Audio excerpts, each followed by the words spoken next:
Hello, good afternoon. My name is Andreia and this paper presentation is part of my master research that was developed between the years of 2015 and 2018 in the School of Education of University of São Paulo in Brazil. Introduction. Our research problem was to understand what is the role of emotions and feelings in the construction of moral commitment throughout life. Our main objectives were to identify these emotions and feelings as they are manifest in affective meanings present in the participants' narrative about their moral commitment. We also want to identify and describe their experiences lived in childhood, in adolescence, and through adulthood that influenced the construction of moral commitment. And we wanted to investigate this process of affective meaning, relating the present meanings, affective meanings, the feelings and emotions they're feeling today with their biography. So to understand how these emotions and feelings were constructed throughout life. Our methodology. To do that, we developed a qualitative research with an autobiographic approach. It's known as exemplar methodology research. This methodology was initiated by Professor Kolbe and Professor Damon in a research they published a long time ago in 1992 in a book, a beautiful book called Some Do Care. What is interesting about this methodology, the exemplar methodology, is that we select the sample intentionally, selecting individuals that have the construct we are investigating highly developed. So in our case, we selected educators that were highly committed to education. Our participants.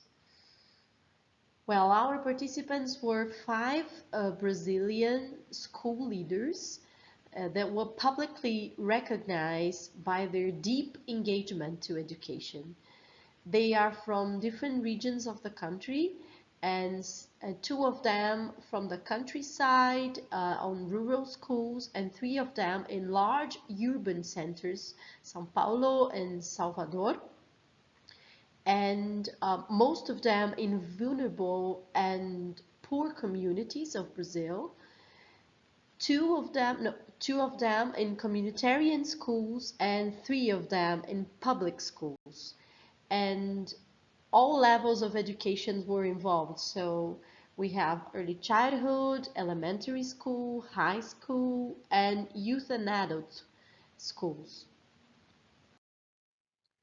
Our instrument was based on three different protocols elaborated by Professor Damon and Kolbe, and these protocols were translated to Portuguese, they were adapted to our reality, and they were validated for the Brazilian context in a pilot study. And we also added some questions that focus the understanding of emotions, feelings, and values. To do our sample selection, we were part of a project of the Ministry of Education in Brazil called Innovation and Creativity Program. They were selecting schools with impact, social impact. They were in partnership with a global movement called Changemaker Schools that was initiated by an NGO called Ashoka. So there was a partnership between Ashoka and the Ministry of Education in Brazil, and they were making this selection process of schools and school leaders, and I was a part of the team. And the selecting process was really long and very strict.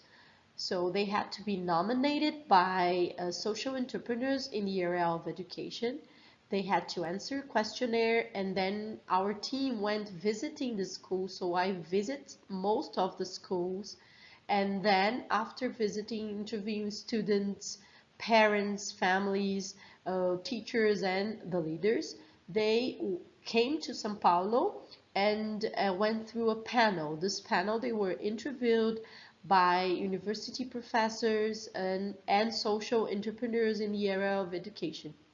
So these five educators, they were approved in this long process.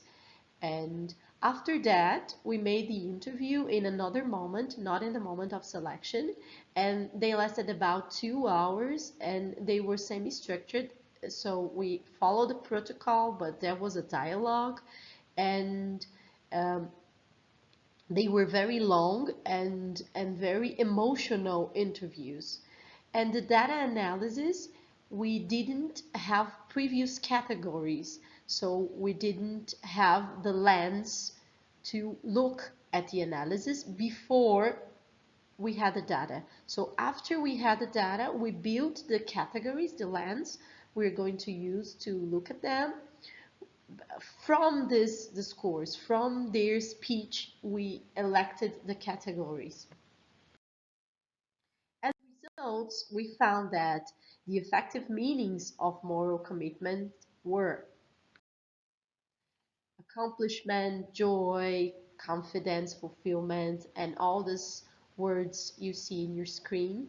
These were the feelings that this educator said were the reasons why they were doing what they were doing.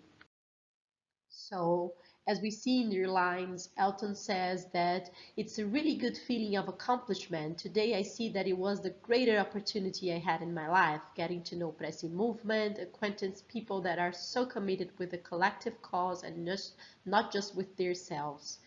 And Sonia says, oh, I feel fully accomplished because I always dreamed of working in education, and today to be able to coordinate a school that matches what I believe in life, it's a really great feeling.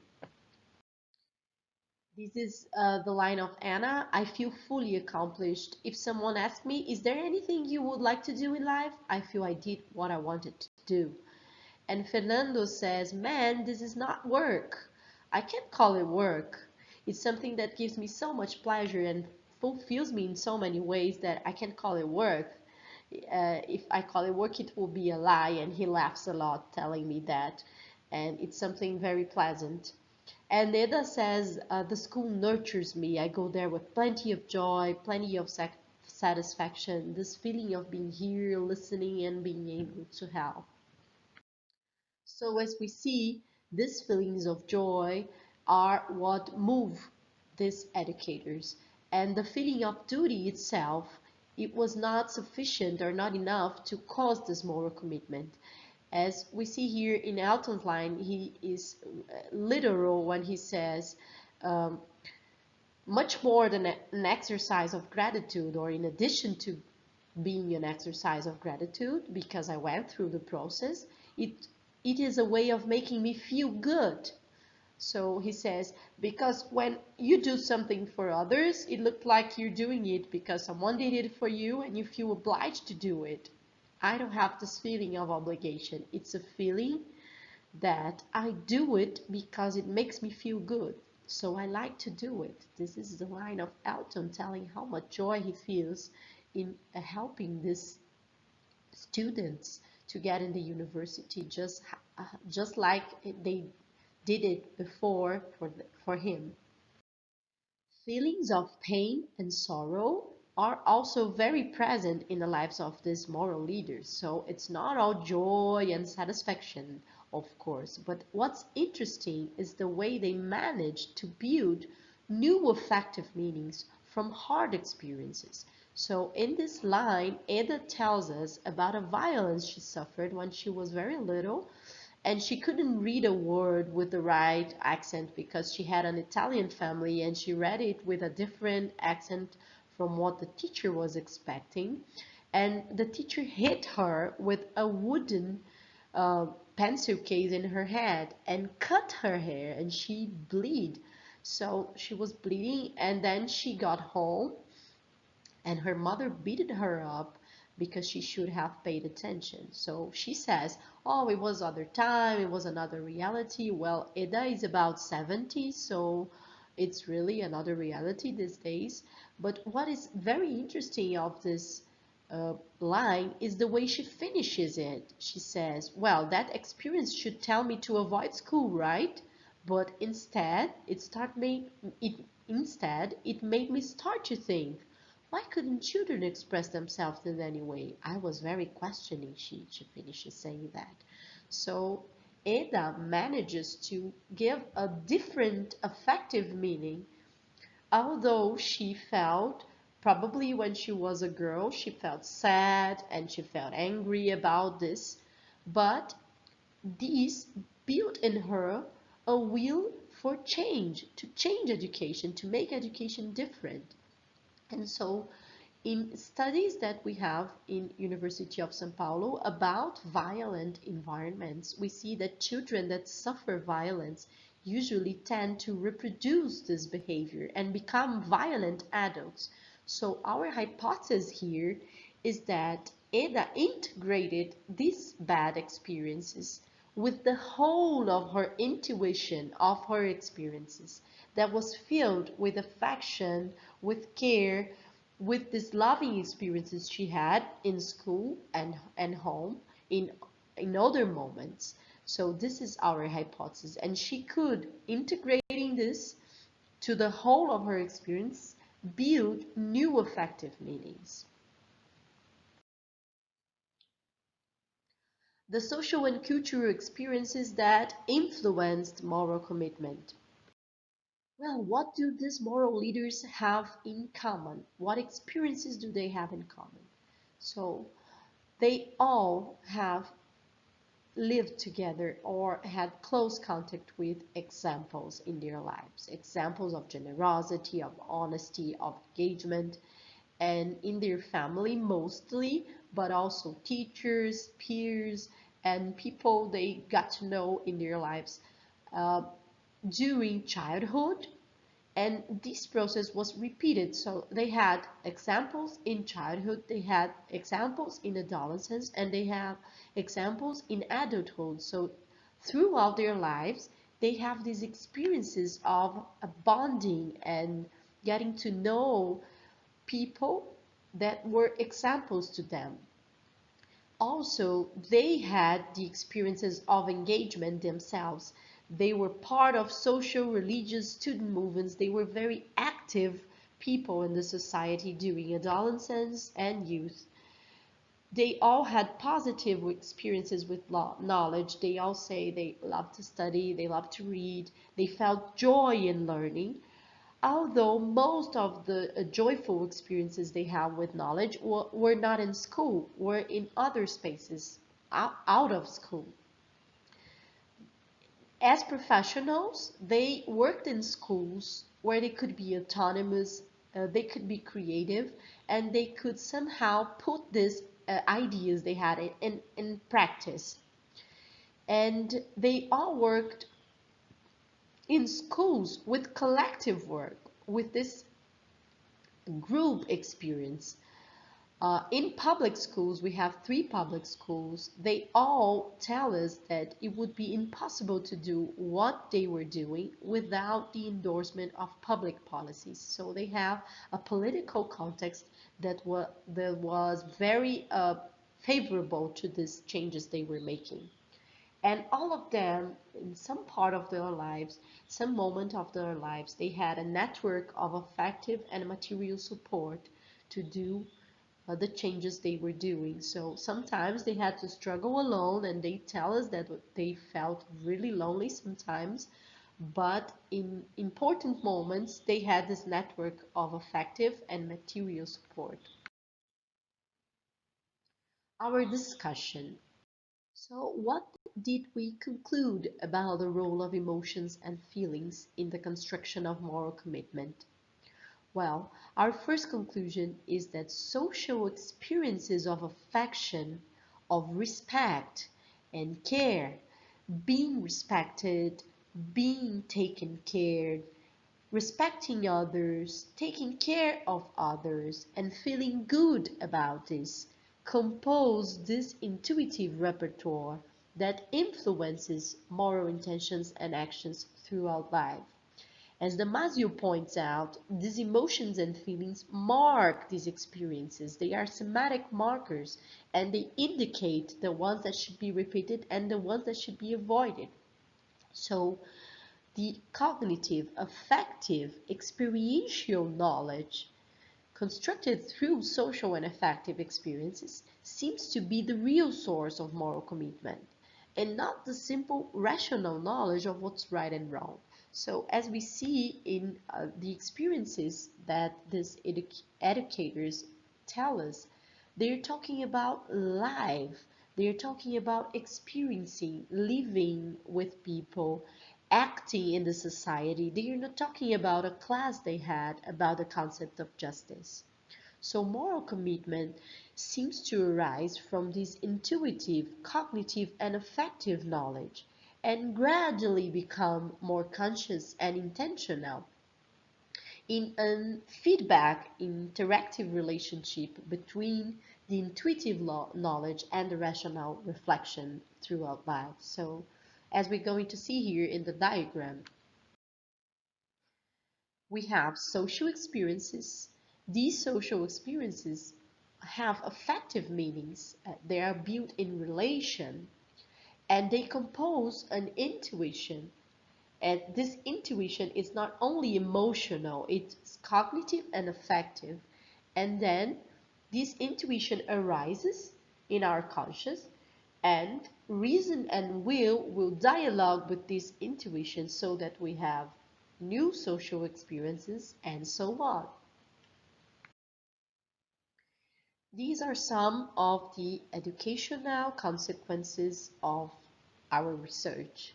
So as educators, we must get to know the life stories of our students because moral commitment and moral development seems to arise from intuition, from experiences, from life experiences. So if we don't know what our students are doing, what are they living, how can we help them to commit?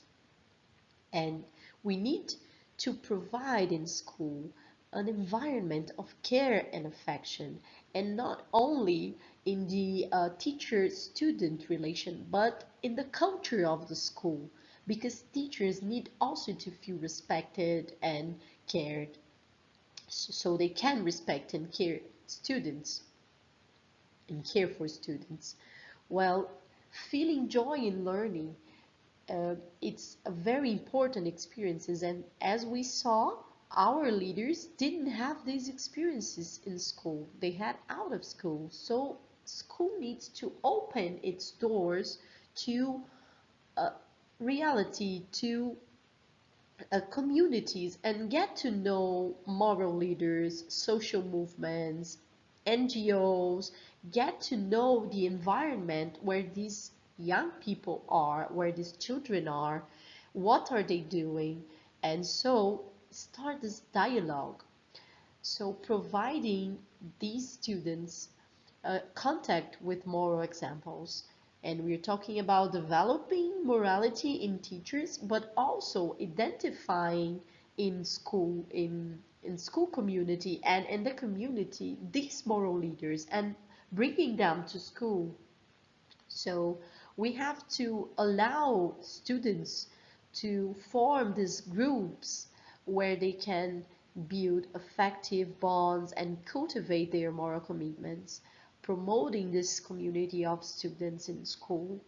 And this dimension of school, this effective dimension, this ethical dimension must be planned, must be planned and monitored as much as any other dimension in school. And what is important is that it's not a program apart from the living educational project of the school, but that it's integrated with the practice, the daily practice of the school.